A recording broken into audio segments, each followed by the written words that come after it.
Assalamu alaikum. I'm just going to answer the questions that Hodan gave me. The first question is, can you introduce yourself, who you are, your story, and your background? I'm Yvonne Maffei. I am the publisher and editor of myhalalkitchen.com. I live in Chicago, or outside of Chicago, I should say. My story is a long one, so I'll try to keep it simple. I became Muslim in 2001, and that was my first real foray into halal living, I guess you could say. From that time on, I really decided that I needed to understand on a deeper level what that meant, and that I knew that I had to go deeper than just not eating pork and alcohol. So my passion for food and cooking and travel and learning about different cultures goes very, very deep, way before I was a Muslim. And so it was sort of a natural course for me to be interested in the food side of the Muslim community and lifestyle. So it took me some time to sort of develop what I would do with that. But from 2001, I think the lights sort of started to go off, and really started to think about how I could contribute to the Ummah and to the world at that point. My background is that I was born in the United States in a small town in Ohio to parents of both Sicilian and Puerto Rican descent. I grew up in big family on both sides, where we're full of lots of cousins and aunts and uncles who loved me and adored me, and I got to spend a lot of time with. I'm an only child, so that was really important. My parents were always interested in food, and although they love and embrace their own cultures, they were very, very open to other cultures, and particularly the foods of other cultures. And so both approached things very differently, but I think the combination of having parents who really opened my world up to what was out there in the rest of the world other than my own Italian and Hispanic culture and the small town in Ohio that I grew up in really prompted me to be totally absorbed in magazines like Savour and Gourmet and Martha Stewart Living, and anything that, just kind of took me out of my own head and into what was going on in the world of culture and food and how other people lived. And so it sort of gave me the liberty and freedom to explore those things. Ironically, they were very liberal in letting me photograph food and experiment in the kitchen. Much later in life, my mom didn't really let me in the kitchen until I was probably in college. But once I did, they were really happy to capture those moments on camera. And so my dad gave me my first camera actually when I was pretty young, and I photographed everything in sight, but particularly any food that was on the table. So I guess you could say food photography was something I did when it was not even in vogue, and that was really fun. I knew that I wanted to write about food and cooking from a very young age. I was in high school when I sent a letter to Gourmet magazine, and I think Savour, maybe, one of those two, about how I could get a job with them. And they were basically saying, well, you need to get some experience first, and maybe go to college and figure out how you can really contribute to the magazine. But I was just so interested in it. It's really all I wanted to do, and wanted to figure out how I could write about food and travel, and how do people do that. And there really wasn't a college degree set up for that. So following everybody's advice, go to college, get your degree, and explore life and figure out what you really love to do. But I always came back to food somehow, some way. I knew that probably opening a restaurant wasn't the thing for me, because number one, it was too much of a financial investment and burden that I could not bear. But also, I really couldn't imagine myself being tied to a kitchen or a restaurant day in and day out, because I get really antsy and I like to be out in the world. I like to meet people. And I know you can do that in a restaurant, but I wanted to be everywhere. That's just my nature. I became a very curious person very young, I think, from just my upbringing. Um, and I just wanted to see how other people lived, how they ate, what they thought. And so it was tricky to kind of figure out, is this even a career path that people take, and can really survive on? Or, is it something that is just a fantasy? But it was a burning thing inside of me for a very, very long time. The minute I graduated from college, I told my mom, I think I want to go to culinary school. And she said, "Oh, honey, maybe you should really just go to graduate school. I don't know if that's really the right thing for you. What are you going to do with that? And do you really want to be in a restaurant?" And the truth was, I didn't want to be in a restaurant. I love the idea of restaurants, and I could create a menu for probably 100 restaurants, but I just couldn't imagine myself being behind a stove for 20 hours a day. And I know the investment that takes, and the passion that takes. So I was kind of bummed at myself for a while, thinking, well, I guess I'm just a failure at the whole culinary world thing, because if you don't go to culinary school, then what good are you? Talking to myself. So I went to graduate school and I studied international relations. It's sort of a continuance of my undergraduate degree, which is in Spanish and international studies. But my intensity for food and cooking and writing, and just really wanting to be somebody who, learned everything there was to know about food and growing it and sharing the knowledge, was becoming more and more intense. I did really well in graduate school. I think because also I met so many different people from around the world, and they were fascinating to me. And I just looked forward to being in that environment of people from all over the globe. But the material itself really wasn't something that I could see myself doing for the rest of my life.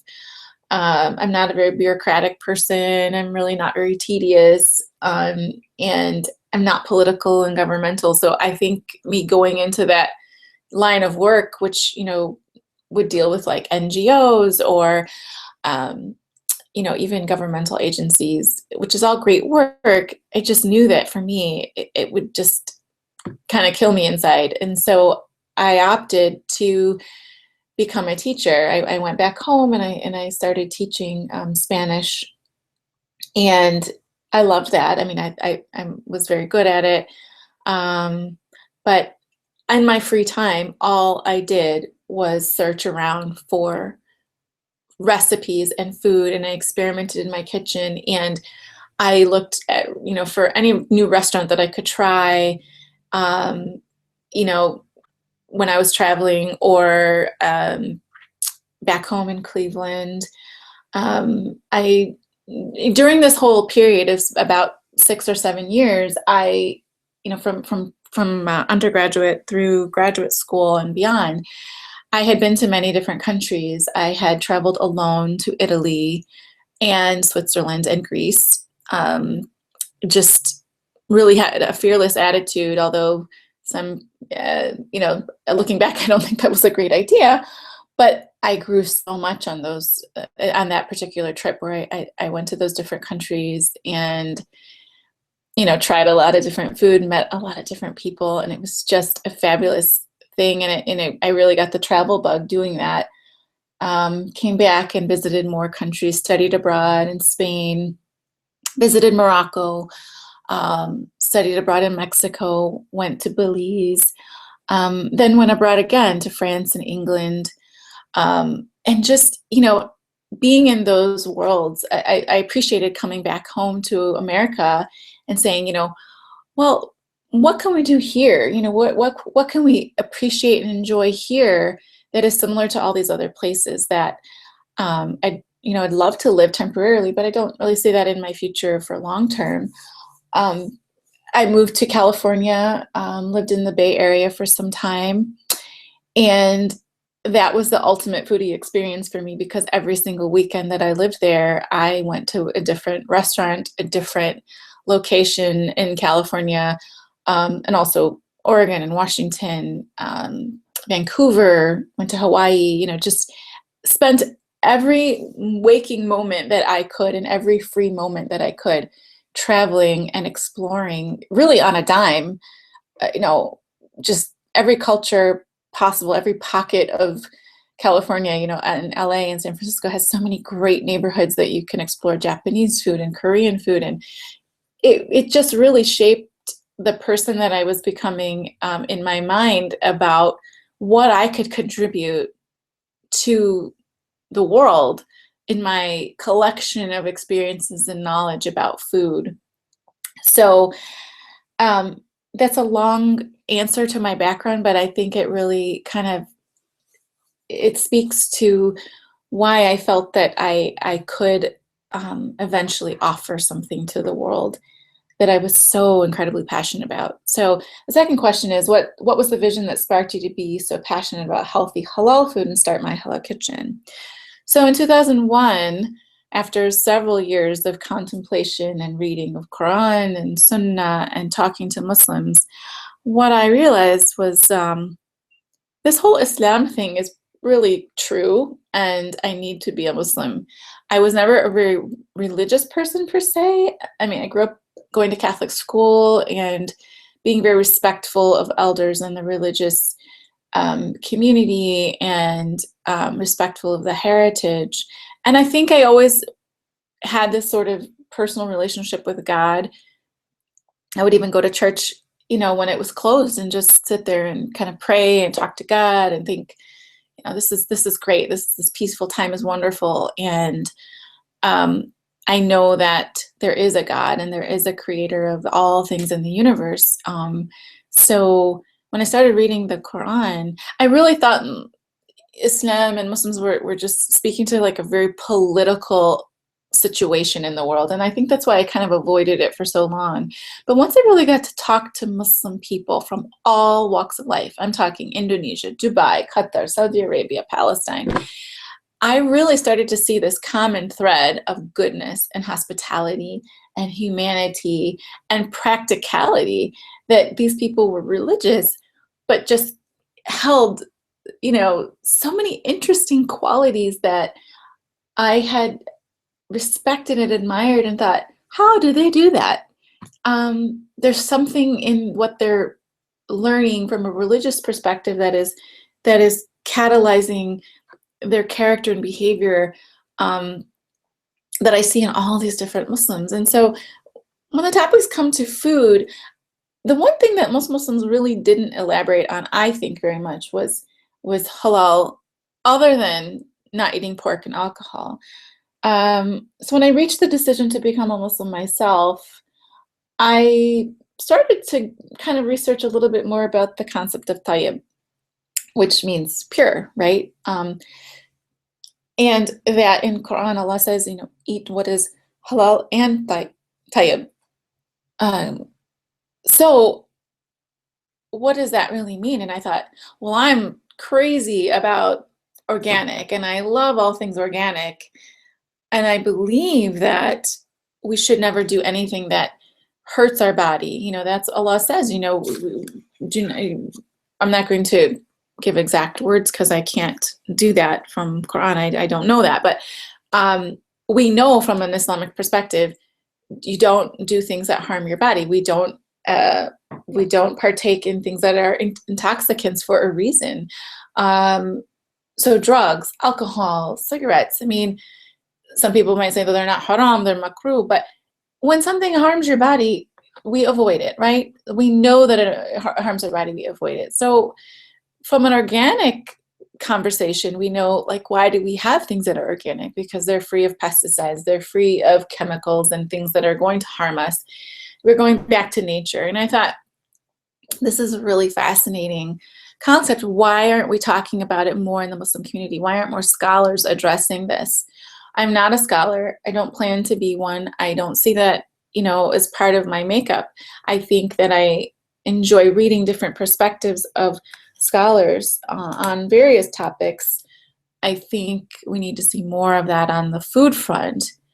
And so I just decided to take what I knew and understood all about the food world and all about the halal world and bring it all together and present people with resources, information, tips, and then the recipes that they wouldn't have to filter through. And put it on this, website or blog at the time, I could call it, to share. When I was finally ready to do that, it was because of another complicated situation I think that occurred in my family. And that is that when I became a Muslim, people immediately thought that either I would never have Italian food again, or that I wouldn't eat meat, or would only have to have Middle Eastern food. And that just wasn't true.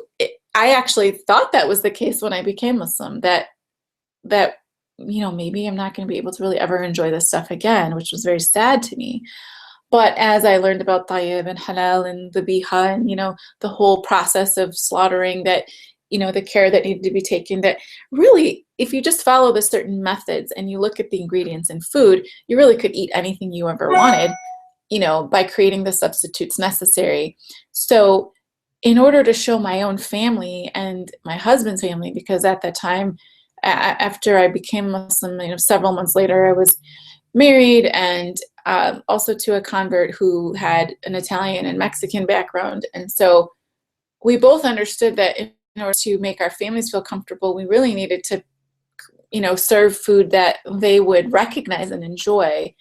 And so it started this whole new chapter of my food experience in creating traditional recipes from my Sicilian family, my Puerto Rican family, now my husband's Mexican side, to really learn how to make things authentically and halal. And when you kind of go back to most of the authentic stuff, it's not that hard to make things halal. Yes, for Mexican food, they might make things with lard, lots of pork, and that's authentic to them. But you can still make the same similar types of foods with a perfectly good chicken that's organic and halal, and you just get this rich flavor that really, when you make a dish and serve it, it tastes very rich and real to people who are born and raised in Mexico, and they say, wow, this tastes like something we have back home because it's made with real ingredients. So I started to see the same thing happen over and over again with family members and even friends who said, wow, how are you doing this? Making sausages that were obviously not made with pork, but made with great quality lamb and beef, instead of the ingredients we couldn't have. But it's still very flavorful, still very delicious, and could pass as anything Italian, for example. It made me a better cook because I started cooking with the whole animal. I started cooking with really basic ingredients again, which I knew that was already something we needed to do and to be presenting great quality food. But I thought that was the simplest way to get to a halal product, because the simpler the ingredients are, the more natural they are, the more you can understand, look at the label and say, okay, I can have this or not. You don't need the certification label on it to tell you that if you're an informed consumer. So that was really eye-opening. So long answer to number 2, sorry. Number 3, your work seamlessly fuses principles of prophetic nutrition, healthy lifestyle choices, and Islam. What do you hope people understand about the correlation between Islam and making health-conscious choices? How could our definition of halal food become more than simply certified halal, but rather taking into consideration to limit our intake of foods that harm us? For example, preservatives, artificial ingredients, GMOs. How can they apply that to live healthier lifestyles?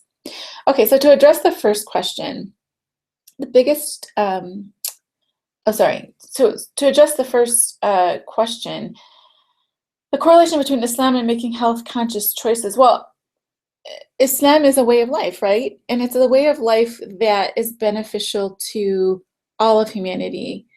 Because a halal lifestyle is a holistic lifestyle.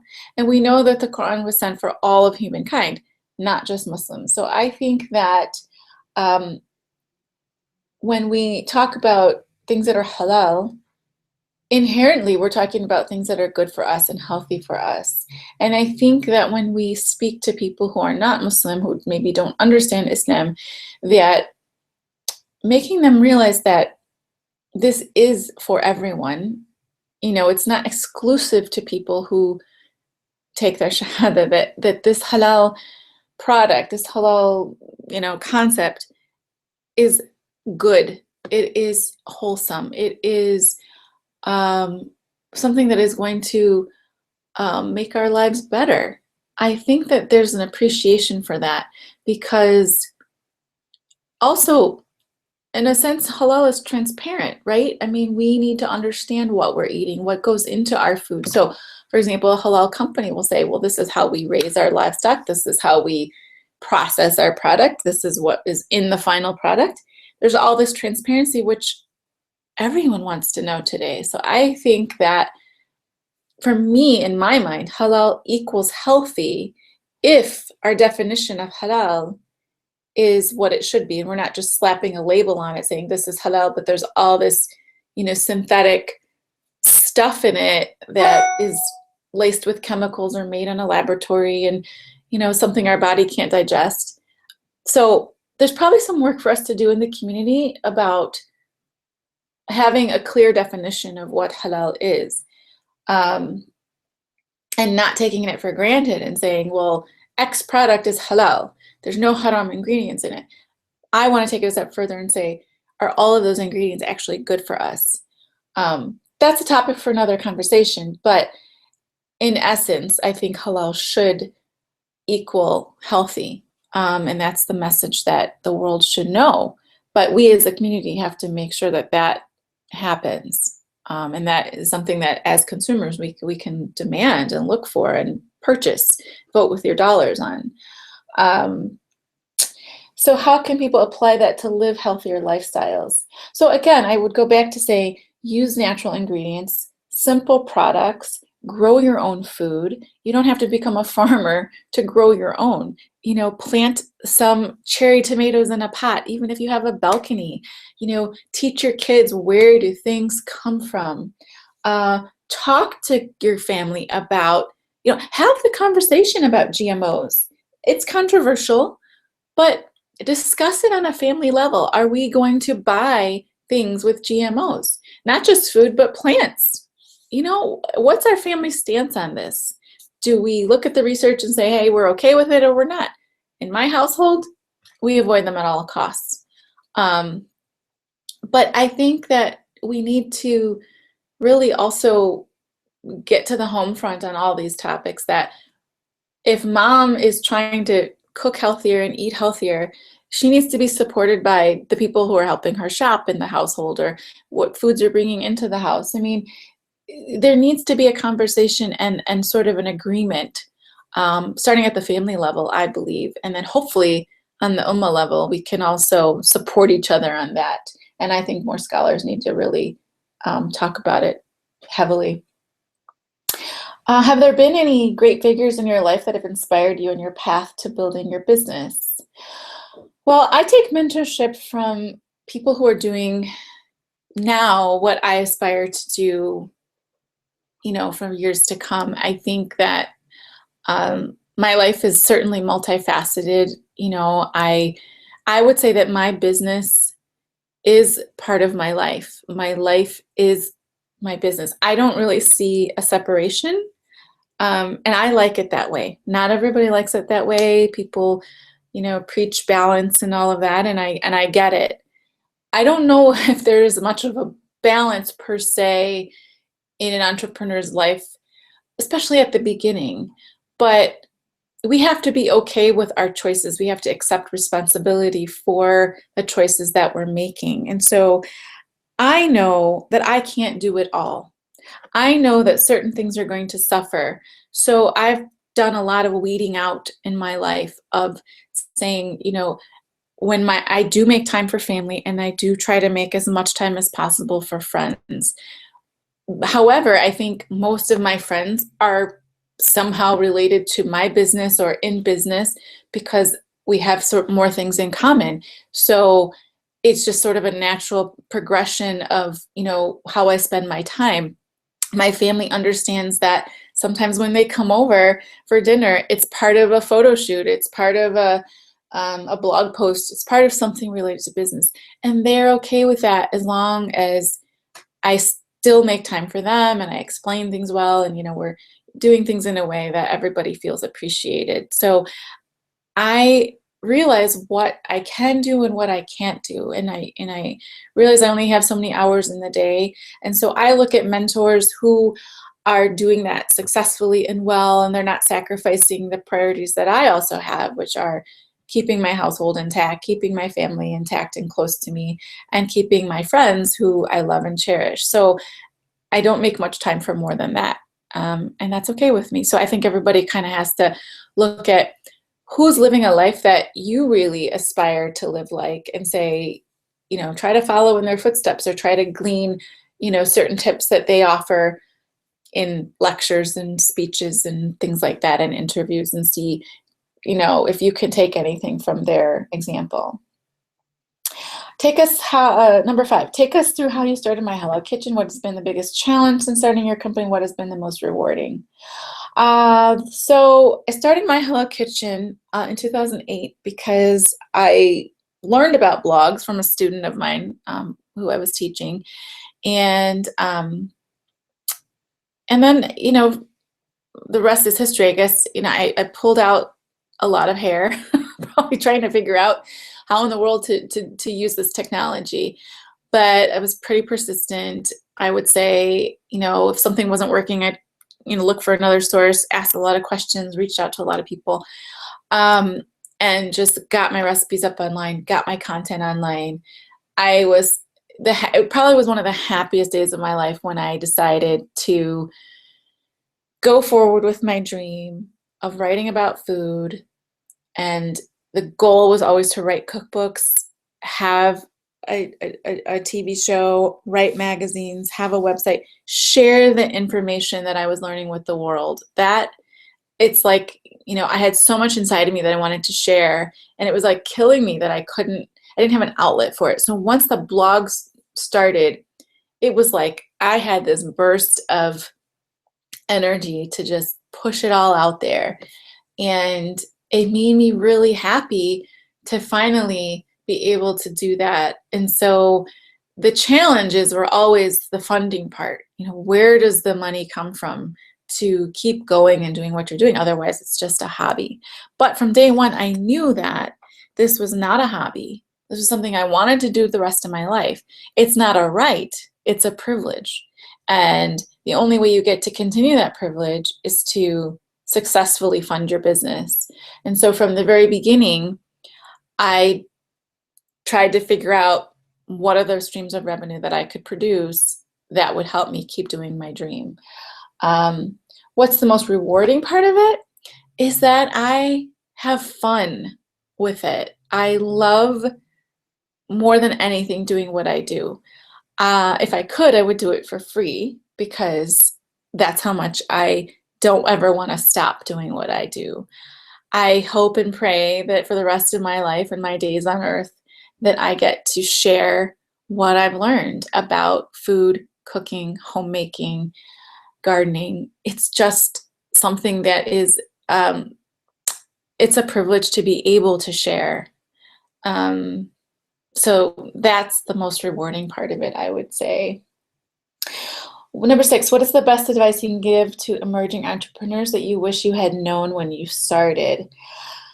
Well, I think that you have to trust your gut. And I've always been a person who's sort of a people pleaser. And I've had to learn to stop doing that, because people would tell me, and they were very free with their advice, which was unsolicited, of saying, what are you doing teaching this way? You should be back in the classroom where you're really needed, which I knew that I wanted to teach to a global audience. And I also wanted to teach this topic, which I couldn't teach in schools. If I could have taught it in schools, I probably would have stayed there. And also, I was told that, you know, you're teaching our girls to kind of be back in the kitchen. And for a brief moment, I thought, is that what I'm doing? No, I don't think I'm doing that. What I want to do is show people how to stay out of the kitchen so long and be more efficient, and, you know, show you some resources so you can get your foods fast, and you can, you know, set up your kitchen easier in Ramadan and not be so overwhelmed. So I quickly had to say, what does my gut tell me? But the voices were still there of what people were saying to me that I was doing wrong. I was told over and over and over again, why are you focusing on halal? You'll never get anywhere with halal. You should do Mediterranean food, and you should do this, and you should do that. And I thought to myself, even if I wanted to do that, what do I do with all the recipes on pork and wine? And I get all this audience that doesn't really understand what, you know, they'll say, oh, you're Mediterranean, but you're going with alcohol, and, you know, you're going without the alcohol and the wine and the pork. I don't understand. So when I thought about how it would play out logistically, never going to work. This is who I am. Yes, I'm all about halal, but I also am all about Italian food and French food and Hispanic foods, but I'm making them halal. That's me. That's who I am. So my gut told me, Yvonne, there's no other way for you. You have to stay this course because that's your authentic self. And so I'm glad that I stuck to that, but I wish I'd spent less time, you know, brewing over people's negativity. And it's okay. We're all going to get it. It's fine. I just wish that I had not spent as much time saying, why did somebody say that to me? Or, you know, why was that, you know, an opinion? Or, and even spending a moment questioning it. It's good to question. It's good to, you know, remind ourselves of our intentions, of course, our niyyah, and also to never be arrogant about our choices. And so reflection is great, but just don't spend too much time in other people's negativity and toxicity, because it's a waste of time. Also, I think you really have to know what your focus is. My only problem sometimes is that I can want to share way too many things, and then I get down on myself because I wasn't able to do that.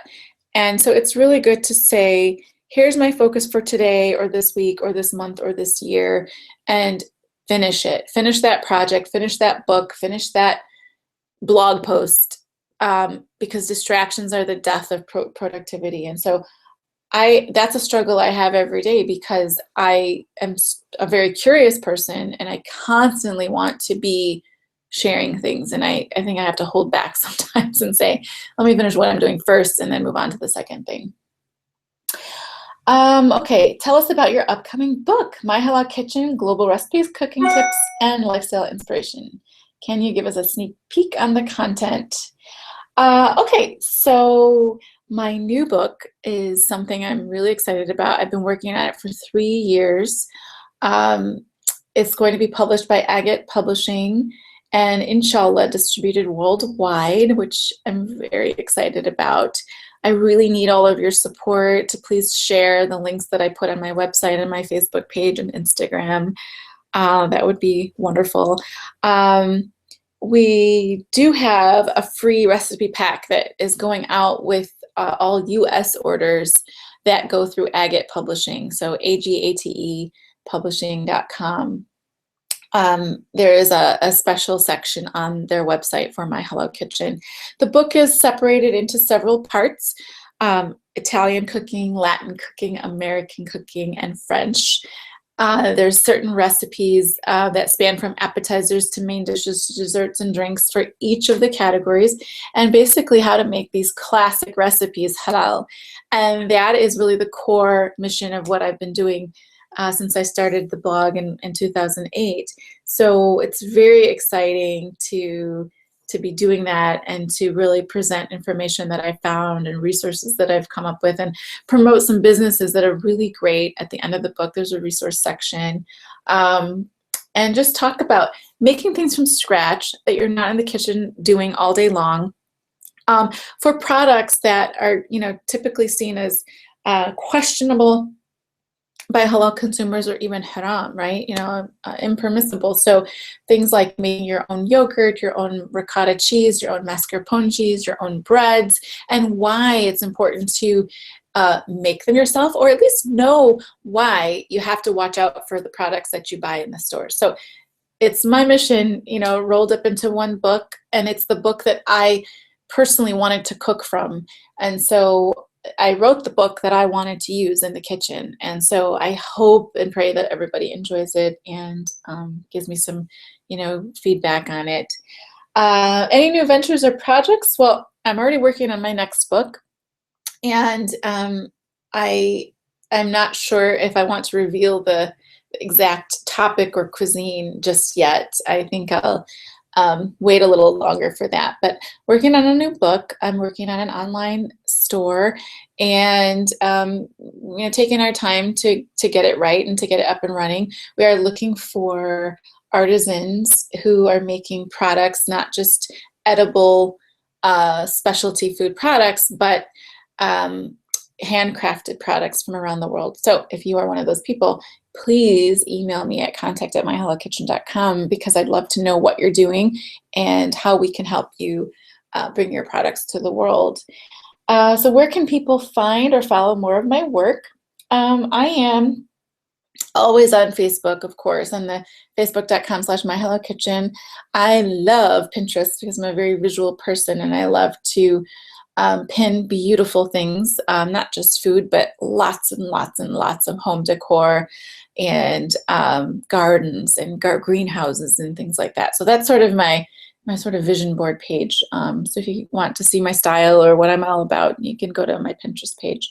And on Instagram, I do a lot of my daily activity, what we're eating, what we're testing in the kitchen, things like that, just what I'm finding out in my yard and my garden and things like that. So it's more of my day-to-day stuff, but I love to hear from people. I love the interaction. I try my hardest to answer every email or respond to every comment I can on Instagram or Facebook. So I promise you I'm reading everything myself and trying my best to respond. But I so appreciate the opportunity to talk about my work here. Thank you, Hodan, for your generosity, and thank you to everyone who's listening. And if you have any questions, about entrepreneurship, or starting a business, or starting a business for women, which is something that I think is lacking terribly in our community, feel free to contact me on that as well. I do want to say one last thing, that because I think that there's a lot of there's a lack of information for Muslim women, because our businesses are so different and unique than other women's businesses. I personally started a Muslim mastermind group here in Chicago with some of my closest friends who all have a business, because we really trust each other, and we know that what we talk about will not, leave the four walls that we're discussing. And I think that's really important. If any of you are, interested in starting a mastermind group, and you want some help with that, or you want to talk about how it's done, send me an email. I'd be happy to, forward that information on or talk with you about it. I think that we really need to lift each other up, support each other. Envy is the worst thing we can do for ourselves and each other. There's room for everyone in the marketplace. Let's just remember that. Whatever field you're in, you have your own personal style, you have your own personal take on things. So don't be threatened by somebody who's doing something similar in your field. Support them, lift them up, collaborate, help each other. We will be a better ummah if we do that. And so I am a big believer in abundance thinking, and not fear and poverty thinking, in the sense of thinking small. Allah can give us everything we ask for if we just know what we want and we ask for it. And sometimes he gives us stuff that we never asked for and we didn't even know we wanted. But imagine the powerful message that we send up with our du'as when we believe that Allah can give us what we ask for, because He really will, and He really does. And I am living proof of that.